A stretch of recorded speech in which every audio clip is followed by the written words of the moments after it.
Je vous parle de sexualité, des histoires de couple, de confiance en soi.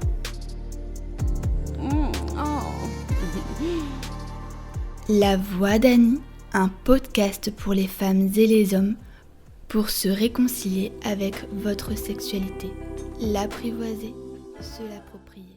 Je me nomme Annie Guérinck, je suis thérapeute en développement personnel formée à la sexothérapie. Je pratique la PNL, l'hypnose et mes accompagnements peuvent être en individuel ou en couple. Bienvenue dans mon podcast La Voix d'Annie.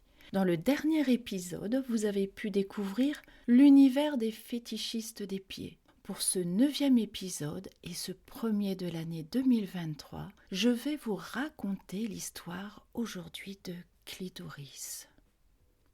Je m'appelle Clitoris, je fais partie de l'appareil génital féminin qui s'appelle la vulve.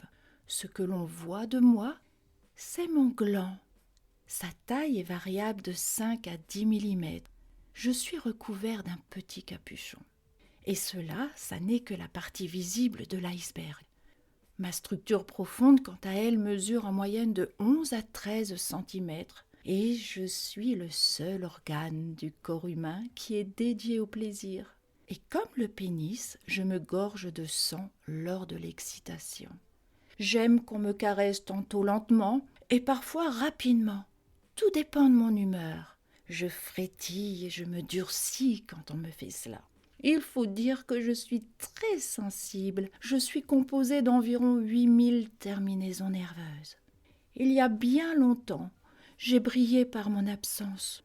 Non pas que je n'existais pas, mais parce qu'on ignorait mon existence et surtout mes fonctions.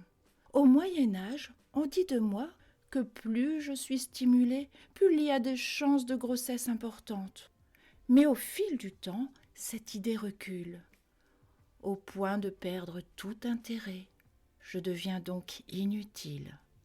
Fin 19e siècle, Freud, médecin autrichien, père de la psychanalyse, avance des théories. L'orgasme clitoridien serait celui d'une fillette, et un orgasme vaginal, seule la femme mature pouvait y accéder. Pour lui, la femme est jalouse du pénis de l'homme.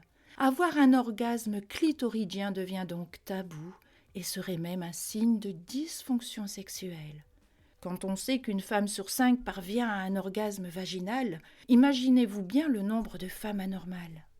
Dans les années 70, les travaux des sexologues Master et Johnson démontrent que je suis la source de tout orgasme.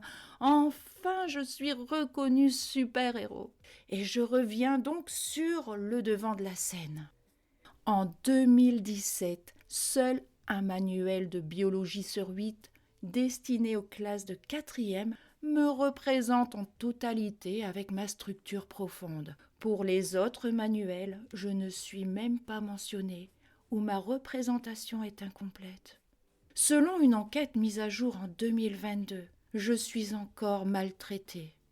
125 000 femmes en France sont contraintes à se séparer de moi, contre 60 000 au début des années 2000. Mais que se passe-t-il donc ? Je pleure des larmes de sang. Parfois adulée, parfois tenue responsable des troubles en tout genre.